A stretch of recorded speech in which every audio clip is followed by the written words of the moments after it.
大家好，我是带你们为自己量身定制科学减脂餐的健身教练 Monica。首先，我要感谢点开这个视频的您，给了我一次机会，向您献上最有效、最安全的减肥干货视频。今天我要跟您分享一款分量超大的泡菜魔芋丝。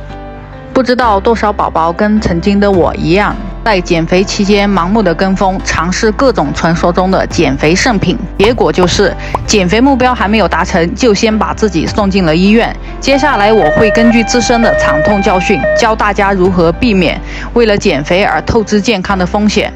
第一步，如何选择适合自己的减脂餐呢？咱们可以套用神医扁鹊的望闻问切四诊法。望是指自我观察，我跟时间管理大师一样，常年混迹在黑眼圈。第一是很空虚，很寂寞。闻指的是倾听自己的诉求。对于我这种懒癌患者来说，诉求无非就是不用运动就能减肥。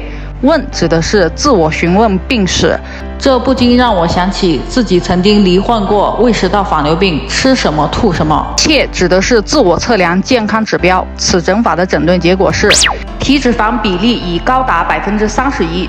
针对以上的诊断，我的应对方案是：失眠就不要再喝咖啡和茶了。不运动的话，碳水的摄入比例可降低至40%甚至30%。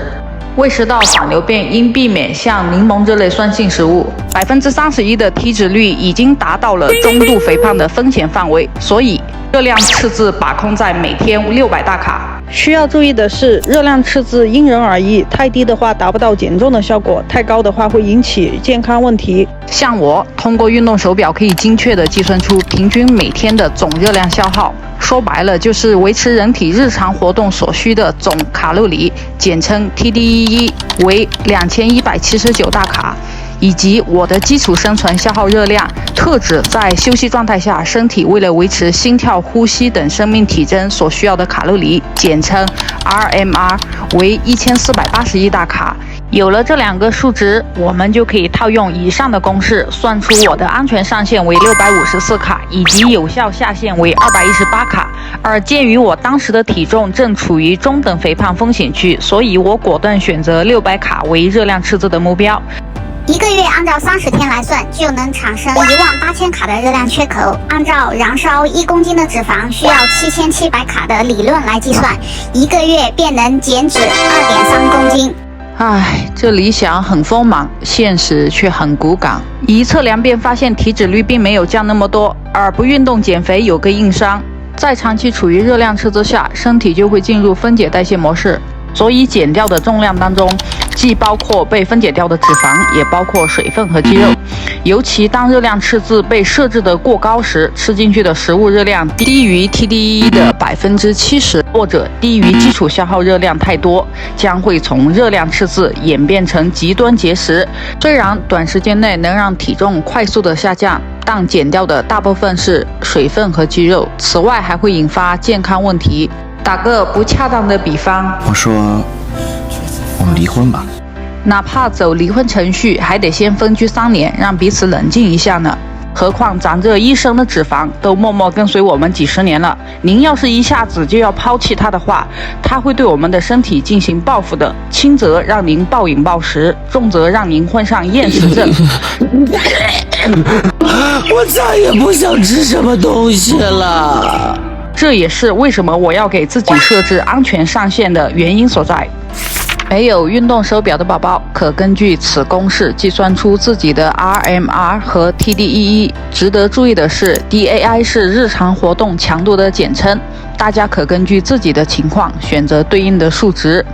各位宝宝在算出自己的热量赤字的安全范围之后，可套用望闻问切四诊法来选择适合自己的减肥餐。比如，我根据 TDEE 和热量赤字，可以计算出每天的摄入热量为1579大卡，那我便选择3大营养素比例为4:3:3的食谱，比如2份500卡的加上1份550卡的，刚好等于1550卡。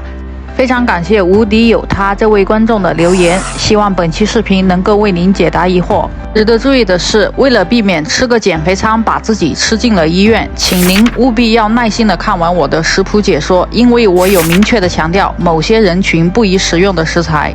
为了不浪费大家的宝贵时间，我就不在视频中展示称量食材的过程了。下面我带大家来调一个所用到的酱汁。在调酱汁的同时，我也顺便跟大家介绍一下今天所用到的几款食材。从健康的角度考量，韩国泡菜当中的乳酸菌和魔芋丝当中的高量纤维素是我们便秘人群的大救星。从减肥的角度出发，魔芋丝几乎囊括了减脂所需的各大优势：低热量、低 GI、低碳水、低糖、低脂、饱腹感强等特点。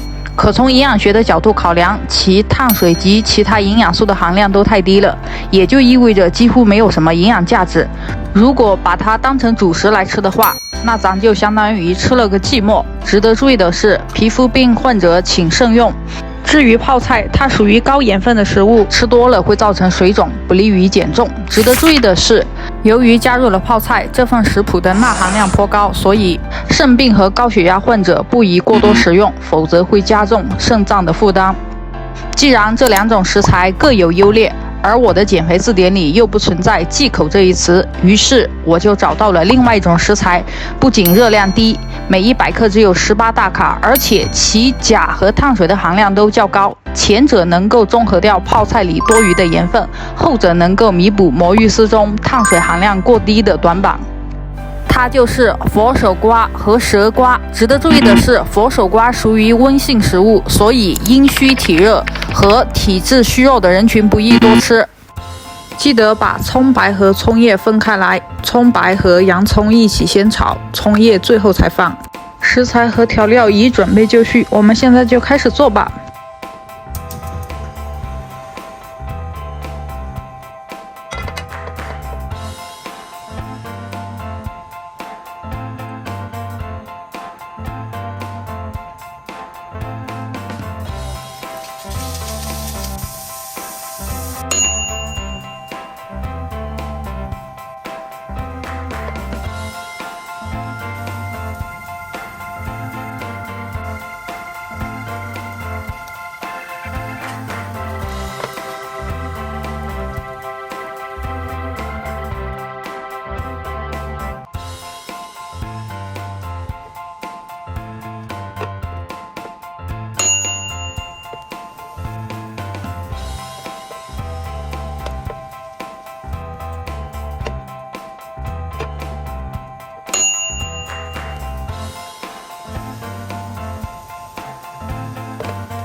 装盘完成，酸爽开胃的泡菜魔芋丝就制作完成了。